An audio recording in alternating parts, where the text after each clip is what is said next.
Il est 6 heures du mat et c'est l'heure de réveiller le BTP. Je suis Nicolas Charton et chaque semaine je reçois celles et ceux qui font du BTP le secteur le plus riche du milieu professionnel. Et ça, c'est totalement objectif, ou presque. Alors si les sujets qui rythment l'actualité du secteur, la découverte de nouveaux métiers et en apprendre un peu plus sur le parcours de passionnés du bâtiment et des travaux publics t'intéressent, choisis ta boisson chaude préférée, installe-toi confortablement et profite de l'épisode qui va suivre. Bonjour à tous, on se retrouve pour un nouvel épisode de 6 heures du BAT. Aujourd'hui, j'ai le plaisir d'être reçu chez Screwfix par Christian Mazurek, directeur général de Screwfix. Bonjour Christian. Bonjour Nicolas, avec plaisir d'être avec vous aujourd'hui. Et avec plaisir aussi, moi je suis très content qu'on fasse cet épisode ensemble parce qu'on va parler d'un maillon essentiel du quotidien des artisans qui sont les comptoirs. Activité principale de Screwfix. Et puis tout d'abord, avant de mettre un peu d'accent sur cette partie comptoir, je vais juste vous demander de vous présenter. Quel est votre parcours et qu'est-ce qui vous lie avec le secteur du BTP ? Écoutez, moi j'ai fait mes premiers pas dans le secteur du bricolage en 2001 en intégrant le groupe Kingfisher auquel appartient Screwfix. J'ai occupé différents postes. J'ai démarré en magasin d'abord chez Castorama. Ensuite, j'ai occupé des postes à la direction financière, également à la direction supply chain. Et j'ai eu l'opportunité de partir diriger l'enseigne Brico Dépôt en Roumanie, ainsi que B&Q au Royaume-Uni, qui est l'équivalent de Castorama au Royaume-Uni pour Kingfisher. Et puis en 2018, j'ai pris la tête du groupe Kingfisher en France, avant de prendre les rênes de Screwfix au lancement de l'enseigne sur le territoire français. Moi, je suis quelqu'un de très tenace. C'est un projet que j'avais en tête depuis très longtemps et donc très heureux d'être arrivé à la mise en œuvre. Super. Ça, c'est une belle introduction, une belle mise en contexte. Screwfix, c'est une enseigne qu'on entend souvent parler. C'est une enseigne qui a, comme le groupe Kingfisher, une portée à la fois nationale mais à la fois internationale. C'est un modèle anglais à la base, si je ne me trompe pas. C'est ça. Présentez-nous rapidement justement Screwfix. Qu'est-ce que c'est ? Qu'est-ce que vous faites ? D'où ça vient ? Et pourquoi l'importance du comptoir, ce qui va être le sujet aussi de l'épisode d'aujourd'hui ? Absolument. Alors, chez Screwfix, notre mission, elle est d'aider nos clients professionnels à réaliser leur chantier rapidement, au meilleur prix et du premier coup. L'offre Screwfix, elle est composée de 15 000 produits qui sont conçus pour couvrir les besoins d'une clientèle professionnelle. Donc, on va retrouver de l'outillage, bien évidemment, du vêtement de travail, de la peinture, de la quincaillerie, de la plomberie, d'électricité, et j'en passe. Et en même temps, on reste accessible aux particuliers. Notre concept, il repose sur une offre qui va allier trois grands points. Rapidité, efficacité, compétitivité, prix et leadership produit. Si je démarre par la rapidité et l'efficacité, pour nos clients, le temps, c'est de l'argent. Ils veulent donc acheter facilement les produits dont ils ont besoin, quand ils en ont besoin. Donc 15 000 références sont disponibles à la livraison en 24 heures, toute France. France, c'est un grand pays, c'est quelque chose qui est plutôt de qualité. Et également dans les 24 000 relais partenaires, ce qui peut faciliter la vie pour certains d'avoir, plutôt que d'être livré sur chantier, d'avoir également la capacité à aller chercher chez des relais partenaires. Et dans ce référentiel de 15 000 produits, il y en a 10 000 qui sont disponibles immédiatement en stock dans les comptoirs. Et ce retrait-là, donc en retrait, mais également en click and collect en moins de 5 minutes. Et là, je m'arrête juste un instant. Parce que je voudrais vraiment expliquer ce qu'on entend par click and collect en moins de 5 minutes. Je suis artisan, j'arrive avec mon van, avec ma camionnette sur le parking. Je passe ma commande sur mon téléphone. Au plus tard, 5 minutes plus tard, la commande est prête. Et je n'ai plus qu'à rentrer dans le magasin et à ressortir avec. Et ça, c'est ce que j'appelle... Parce que tout le monde fait du click and collect. Aujourd'hui, en France, une société capable de faire avec cette rapidité-là, j'en connais pas, mis à part nous. Ce qui est plutôt du coup bien pour les artisans, parce que évidemment, c'est rapide, c'est facile pour eux. Ouais.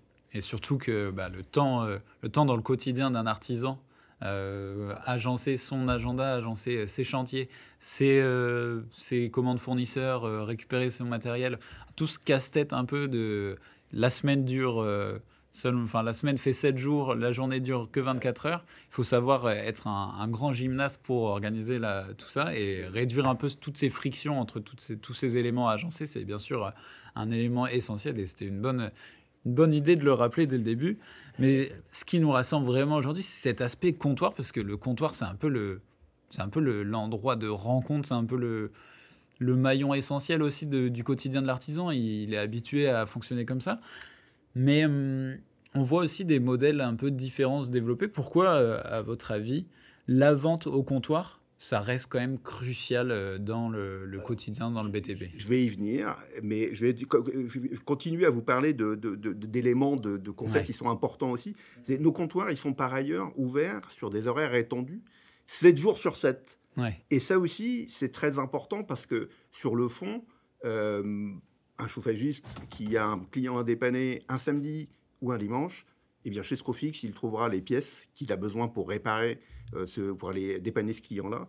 Et ça aussi, ça fait partie de cette facilité pour l'artisan. On est ouvert de 7h à 20h tous les jours. Et ça c'est vraiment quelque chose aussi d'important.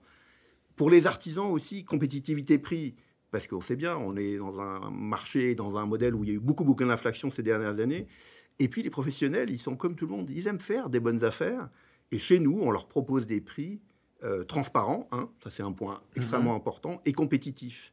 Donc un excellent rapport qualité-prix comparé au marché, notamment sur toutes les marques nationales et internationales, mais aussi sur nos marques propres exclusives. Ouais. Par définition, une marque propre, hein, c'est des produits de qualité à un coût moindre. Ouais.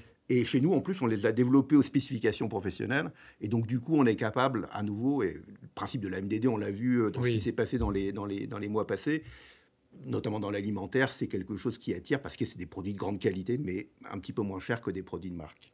Ouais, c'est sur quoi j'allais rebondir. Je pense que c'est des marques qui sont aussi des locomotives aussi pour des enseignes comme Screwfix ou pour les revendeurs, parce que c'est la qualité propre à la marque. C'est pas de la revente. C'est quelque chose.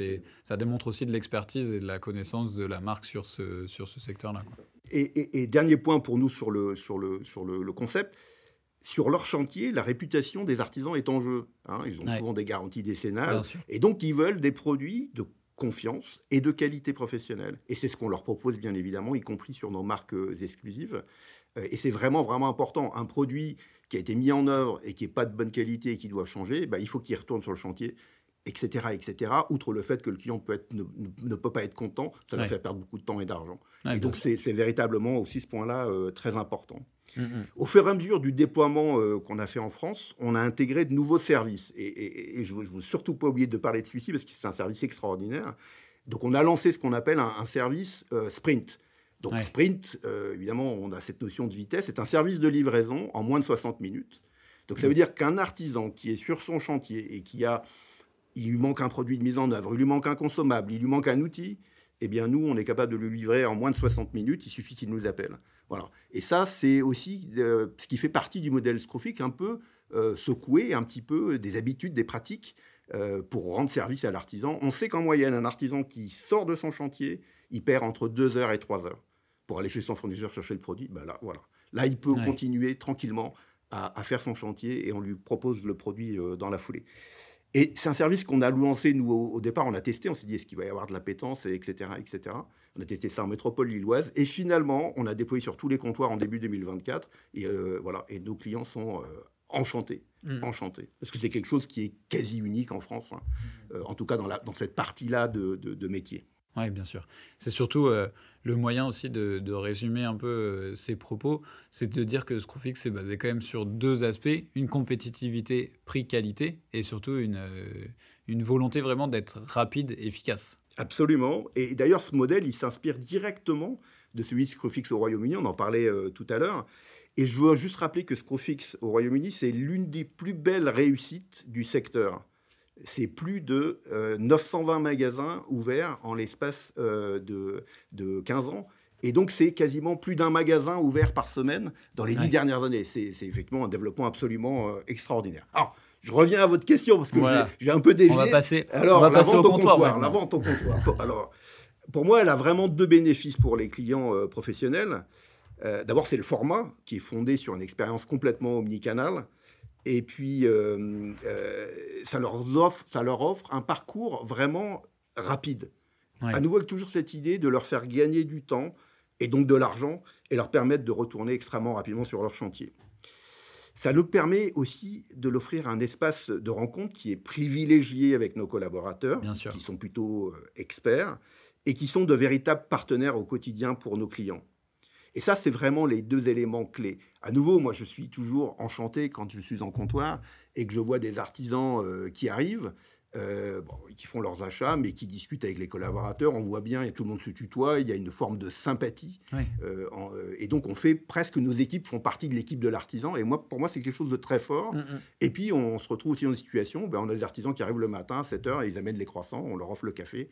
Voilà. Et il y a cette espèce d'ambiance, entre guillemets, qui est particulièrement efficace, intéressante. Puis, il faut aussi se rappeler que de temps en temps, les artisans, ils travaillent tout seuls.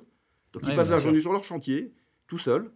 Et voilà, ils ont l'occasion d'arriver et je les entends discuter à la fois de leur métier, mais peut-être aussi de leur famille, etc., avec nos collaborateurs, nos collègues. Et ça, pour moi, c'est quelque chose aussi qui fait partie de l'essence de ce que l'on veut chez Scrofix. C'est avoir cette relation extrêmement privilégiée avec nos clients. C'est avant tout une aventure humaine, au final, vous faites partie de l'aventure humaine des artisans. Du coup, au quotidien, ils peuvent compter sur les fournisseurs, comme ils peuvent compter sur leurs ouvriers, comme ils peuvent compter sur tout ce maillage qu'il y a, tout cet écosystème qu'il y a autour de leur activité. Le fournisseur fait partie intégrante de ce maillage et du coup, avoir une bonne relation avec eux, ça paraît essentiel dans un secteur qui est avant tout humain, puisqu'on ne fera jamais un chantier sans humain. Et puis chez nous, de toute façon, on ne peut rien acheter sans s'identifier, donc on a l'avantage d'avoir la connaissance de nos clients. Et à nouveau, cette création de relations, elle passe aussi par les avantages qu'on leur donne. Pour les pros, on a développé une offre spécifique pour eux qui s'appelle Scrofix Pro, sur lequel ils vont avoir des avantages spécifiques. Donc ici, ils adhèrent, ils vont avoir, c'est gratuit l'adhésion, ils vont avoir une capacité à avoir un niveau de cashback, des retours étendus sur les produits. Ils vont avoir des invitations à des événements spécifiques et puis évidemment des offres exclusives pour eux. Bien sûr. Et ça, c'est un modèle, du coup, le modèle de comptoir qui... je veux revenir quand même là-dessus, parce que vous l'avez dit, c'est quand même une réussite, avant tout, la plus grosse réussite de Screwfix, ça s'est fait en Grande-Bretagne, un modèle de comptoir qui est aussi très présent sur pas mal de secteurs, d'ailleurs, pas seulement sur le bâtiment, pour avoir vécu ça aussi. C'est capter ce modèle de... le comptoir fait partie intégrante de secteurs d'activité, mais par contre, c'est un modèle qu'il faut faire évoluer. Et comment, du coup, vous le faites évoluer? Comment vous faites en sorte que ce comptoir où on avait quand même tendance à y aller quand même très souvent en tant qu'artisan, aussi pour échanger, comme vous dites, aller rechercher cette relation aussi avec ses fournisseurs, comment on le fait évoluer pour qu'il s'adapte aussi aux enjeux du secteur, puisque c'est un secteur qui est soumis à beaucoup de modifications, d'évolution? J'allais dire, d'abord, il y a toute la partie omnicanalité, ça fait partie de cette logique-là. Aujourd'hui, l'âge moyen des artisans, il est plutôt relativement âgé. La digitalisation est en cours, on le voit de plus en plus. On a de plus en plus d'artisans qui font leurs commandes sur le site et viennent les chercher en magasin.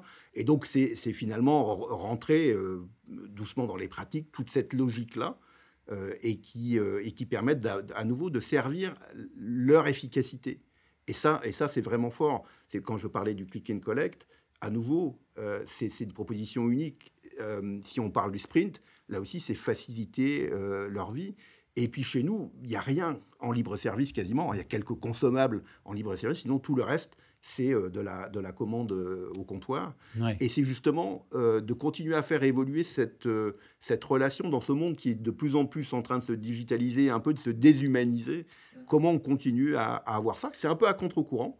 On a quelques concurrents qui testent des choses très différentes et qui reviennent sur de libre-service.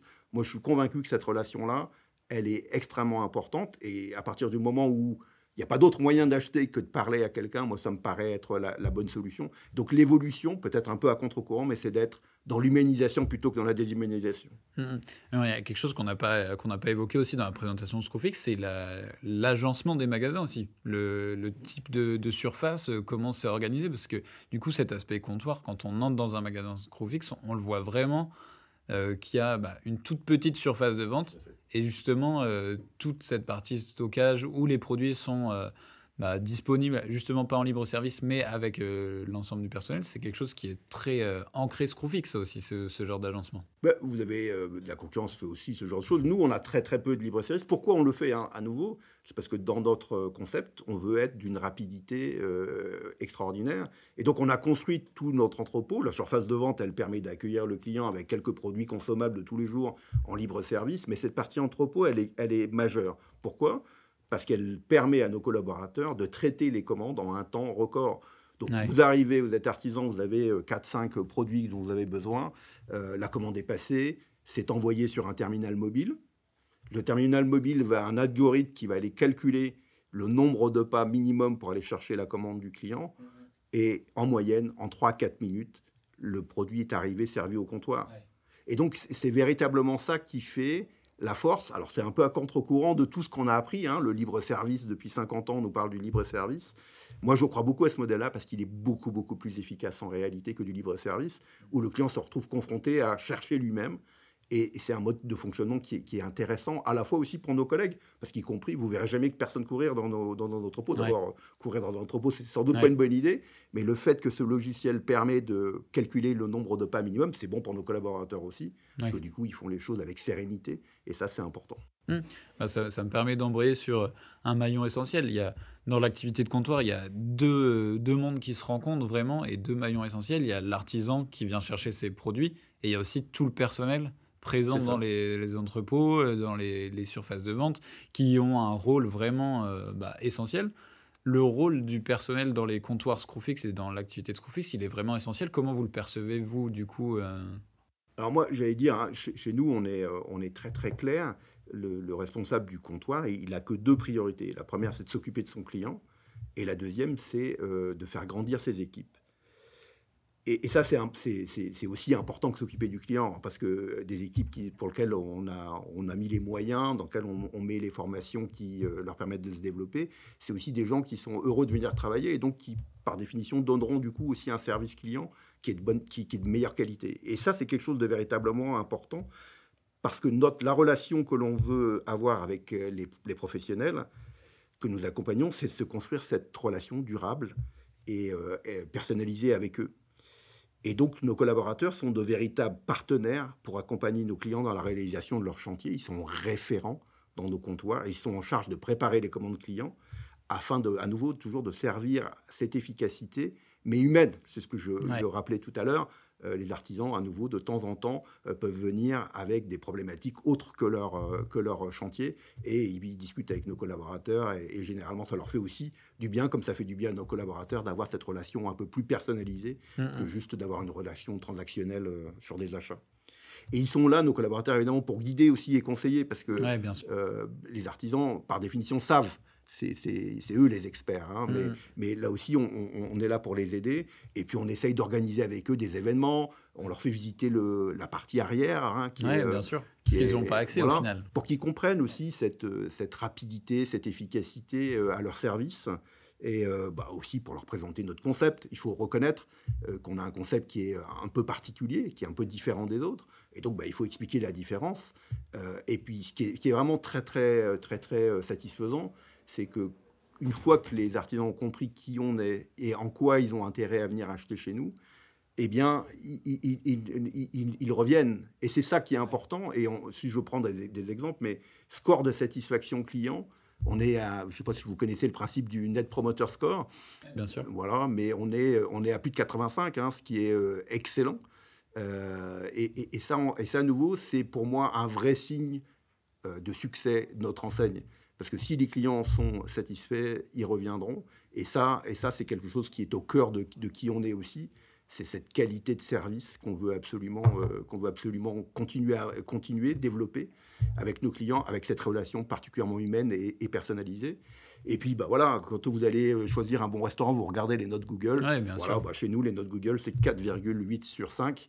Voilà. Et donc, ça veut dire que c'est aussi rassurant pour un artisan qui ne nous connaît pas et qui a envie de venir nous découvrir, de savoir les gens qui viennent chez nous sont plutôt satisfaits. Oui, bien sûr. Et il y a aussi cet aspect territorial aussi, présence forte sur un territoire particulier. Ça aussi, sur le déploiement de vos comptoirs, ça a été un enjeu structurel aussi, de se retrouver toujours à une distance convenable de son marché, de ses artisans, pour aussi rester sur ce côté optimisation des temps de trajet, optimisation de l'accès aux matériaux, mais aussi pour avoir cette proximité avec un territoire. Et donc, si je prends l'exemple de Lille, on a démarré par la métropole lilloise. Pourquoi on a démarré par la métropole lilloise? Parce qu'on avait, outre le fait que c'est toujours intéressant de démarrer un concept et d'avoir un siège qui n'est pas trop situé trop loin, qui permet de faire les corrections nécessaires au fur et à mesure. Mais ce qui était vraiment important pour nous, c'est de répondre à un besoin qu'on avait compris, c'est que les artisans ils ont un périmètre sur lequel ils opèrent, et ils vont chercher leurs marchandises ou les produits dont ils ont besoin chez leurs fournisseurs le plus proche de leur chantier. Et d'ailleurs, nous, on voulait expérimenter ça. C'est pour ça qu'au départ, on a ouvert Métropole Lilloise uniquement, pour bien comprendre ça. Et la réalité, c'est que c'est le cas. On a souvent des artisans qui vont dans 4, 5, 6 comptoirs différents, parce que leur chantier est aujourd'hui Métropole Lilloise, demain il sera plutôt à côté d'Arras, etc. etc. Et ce maillage de territoire, il est véritablement important pour nous, parce que ça fait partie de ce qu'on apporte en service. C'est-à-dire, quand on est client chez Screwfix, on a un Screwfix à une demi-heure maximum de là où on habite ou de là où on travaille. Et ça, c'est véritablement important. Oui, de toute façon, là, vous prêchez un convaincu, puisque même ici, sur 6 heures du bat, on a optimisé ce temps de trajet des artisans, puisque chaque épisode dure en moyenne une demi-heure, qui est le temps moyen, justement, d'un artisan pour aller sur son chantier. Donc, c'est vraiment de s'adapter aussi à la personne qu'on vient servir aussi. C'est un peu ça, c'est de leur permettre de ne pas être tributaire d'un seul endroit pour se fournir, et d'être capable d'être flexible sur à la fois l'accès aux matériaux et à la fois aussi pouvoir se déployer sur des chantiers un peu plus loin en se disant j'aurais pas besoin de retourner à 1 heure de mon chantier, quoi. Absolument. Et pour nous, ce maillage territorial, il est véritablement crucial. Aujourd'hui, on a ouvert, depuis novembre 2022, on a ouvert, c'est assez récent tout ça, mais donc on a ouvert notre premier magasin à Waterloo. Et depuis, on en a ouvert 25. On a la chance d'ouvrir notre magasin, notre premier comptoir à Terreville la semaine prochaine.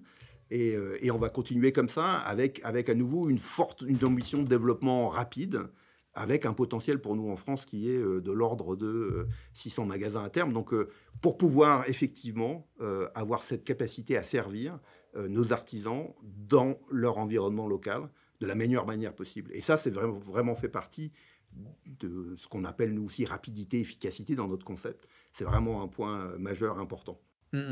Et donc du coup, si on revient un peu sur ce maillage qui va aussi être dans les enjeux avec les déploiements à venir sur Screwfix, c'est si on met un peu plus de forme sur la métropole lilloise, par exemple, autour de Lille, c'est combien de points de vente? Comment émailler justement une ville comme Lille en termes de Screwfix?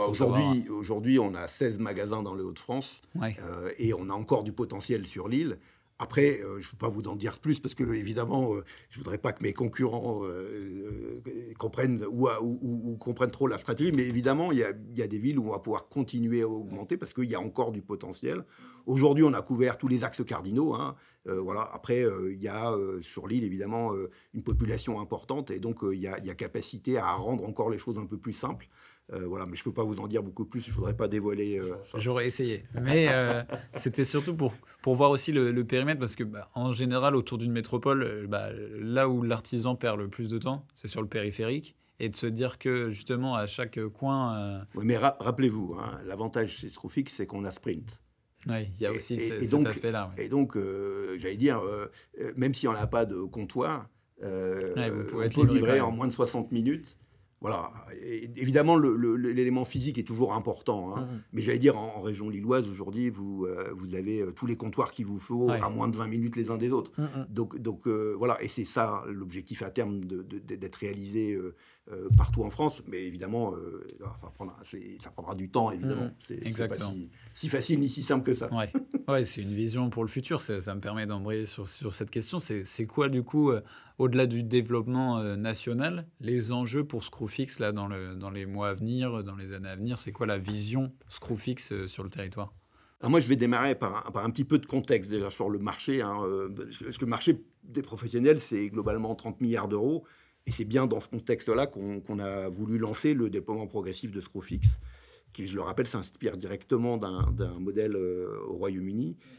Et ce modèle au Royaume-Uni, c'est, à nouveau, je le répète, mais c'est important, l'une des plus belles réussites du secteur. C'est plus de 920 magasins à date, avec un magasin ouvert toutes les semaines dans la dernière décennie. Donc c'est plutôt très fort. Et à court terme, ce qui est clair, c'est que les travaux de réparation, d'entretien et de rénovation de l'habitat existant continuent de soutenir la résilience de la demande. Cependant, on va rester un peu prudent sur les perspectives globales de marché pour 2024. On sait aussi qu'on a une situation politique qui n'est pas forcément très stable pour l'instant. Et puis, on a quand même un vrai décalage dans le temps entre la demande du marché de l'immobilier et puis la demande d'amélioration de l'habitat. Donc voilà. Ceci dit, pour moi, il y a quand même, au-delà de ce que nous connaissons en ce moment comme situation, deux enjeux absolument majeurs pour le secteur. Hein. D'abord, le premier, c'est le fait que les marchés du faire soi-même et du faire sont en train ils vont progressivement devenir plus qu'un.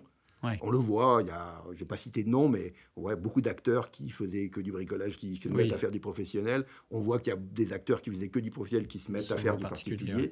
Et donc ça c'est une tendance de fond majeure qu'on a déjà vu d'ailleurs sur d'autres marchés. Hein. Le marché anglais, c'est exactement ça. Et donc c'est des choses qui sont plutôt intéressantes. Et ça veut dire que toutes les enseignes vont à terme devoir s'adapter à servir aussi bien du client professionnel que du client particulier. Oui. Et ça, c'est un vrai changement. Hein. C'est pas les mêmes enjeux, c'est pas les mêmes motivations et c'est pas les mêmes objectifs, chacun particulier ou professionnel. Même en termes de volume aussi, de marché, c'est pas la même chose non plus. Non plus. Et également, de mon point de vue, il y a un deuxième grand enjeu pour ce marché-là, c'est le prix.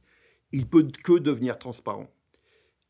Et c'est évident, avec la montée de la croissante du web, de la digitalisation, les prix sont accessibles. Donc pour moi, un des enjeux pour ce secteur-là, c'est comment la remise, je le dis comme ça, mais c'est pas péjoratif de mon point de vue, mais à la tête du client, ça va progressivement se réduire, puis disparaître pour un prix complètement transparent. Et d'ailleurs, on a déjà entendu d'un point de vue politique aussi un certain nombre de critiques sur le sujet depuis un moment. Et c'est vraiment important, la transparence du prix. Et c'est quelque chose, je pense, qui est fondamental. Et c'est un changement, vraiment, un enjeu d'adaptation à faire qui ne va pas être forcément très simple. Pour ça, c'est vraiment un enjeu pour le secteur de la distribution au global, c'est ça. Alors, l'avantage chez nous, c'est que nous, on sert déjà tous les clients et on est transparent en prix. Et donc, notre enjeu à nous, je vais être très très clair, c'est de continuer à développer l'enseigne et donc de continuer à ouvrir des magasins. On en a ouvert 25 depuis 2022. Eh bien, voilà, c'est de continuer. On vise un développement rapide, comme je l'ai déjà dit tout à l'heure, avec cette ambition d'être à plus de 600 points de vente à long terme. Et les villes, pour l'instant, qui sont visées, pour l'instant, c'est d'abord Métropole Lilloise, c'était vraiment le test pour prouver l'efficacité aussi du modèle sur le territoire français.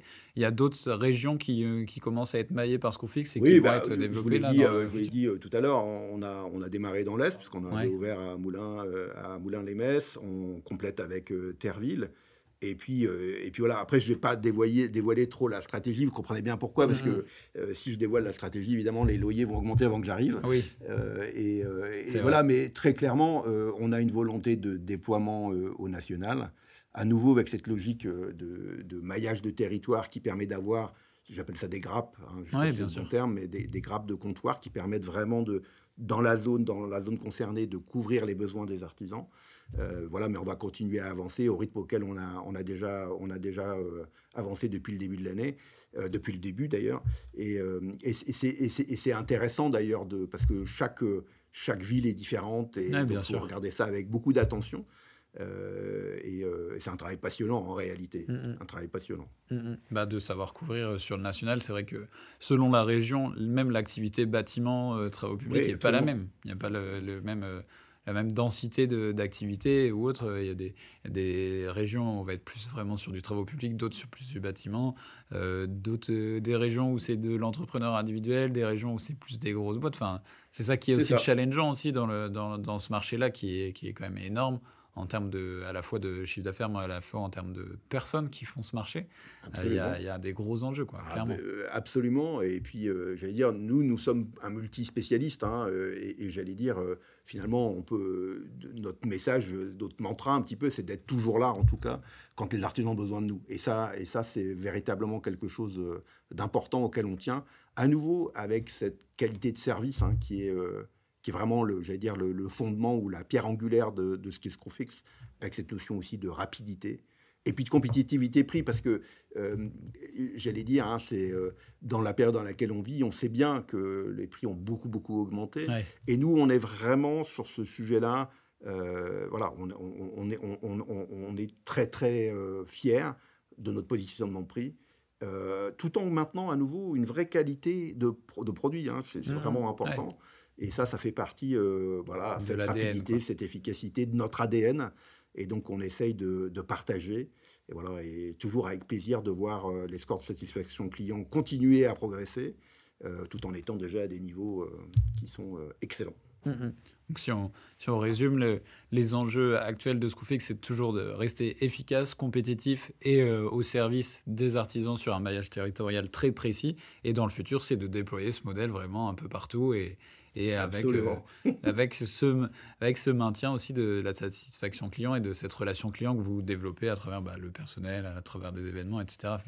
Mettre l'artisan au cœur du comptoir, puisqu'au final, qui vient au comptoir? C'est l'artisan, c'est le professionnel, c'est même le particulier qui fait du bricolage chez lui, et c'est toujours être à son service. C'était un beau moyen de faire cette évolution là, du modèle de comptoir, parce que c'est quand même un modèle qui a fait ses preuves sur le secteur, qui a fait ses preuves aussi en Angleterre, au Royaume-Uni, avec cette grosse réussite quand même. Enfin, faut se rendre compte qu'ouvrir un point de vente par semaine sur pas mal d'années, faut tenir le rythme, C'est et un il bon challenge. faut surtout avoir la demande aussi. Donc ça prouve que c'est un modèle qui fonctionne, le modèle comptoir sur le secteur. Et puis voilà, c'était la volonté de présenter un acteur important du secteur aussi, très intéressant. Il va me rester une dernière question pour conclure. C'est la question que je pose à tous mes invités sur le média. Puisque le secteur du bâtiment est un secteur très humain, on rencontre beaucoup de monde, on a énormément de gens à mettre en avant. Donc vous, Christian, qui aimeriez-vous voir venir réveiller le BTP ici avec moi et entendre parler du secteur? Bah écoutez, moi, il y a quelqu'un que je trouve dans le secteur particulièrement intéressant par sa vision, également des enjeux du secteur. Et c'est quelqu'un qui s'appelle Guillaume Texier, qui est le patron de Rexel, et véritablement quelqu'un d'intéressant. Et donc, ça sera avec plaisir d'écouter le podcast de Guillaume. Très bien. Ben, merci beaucoup pour cette recommandation. C'est une invitation qui sera lancée à la sortie de cet épisode. Merci d'avoir écouté cet épisode. Merci Christian de m'avoir reçu au siège de Screwfix. C'était un plaisir d'échanger vraiment avec vous sur tous ces aspects qui font la vie, qui font le quotidien aussi du BTP, et qui, comme j'aime bien le dire, de manière tout à fait objective, est clairement un des secteurs les plus riches du secteur professionnel. Et on sait pourquoi maintenant quand on a ce genre d'échange. Merci beaucoup Christian. Merci beaucoup Nicolas de m'avoir accueilli. Et à très vite pour un nouvel épisode qui réveillera le BTP. Merci d'avoir réveillé le BTP avec nous ce matin. Tu retrouveras toutes les infos, les liens et les documents évoqués au cours de cette discussion dans la description. Mais avant de se quitter, si tu as apprécié cet épisode, n'oublie pas de t'abonner et de mettre 5 étoiles au podcast sur ta plateforme d'écoute préférée. Et quant à nous, on se retrouve très vite pour réveiller de nouveau le BTP.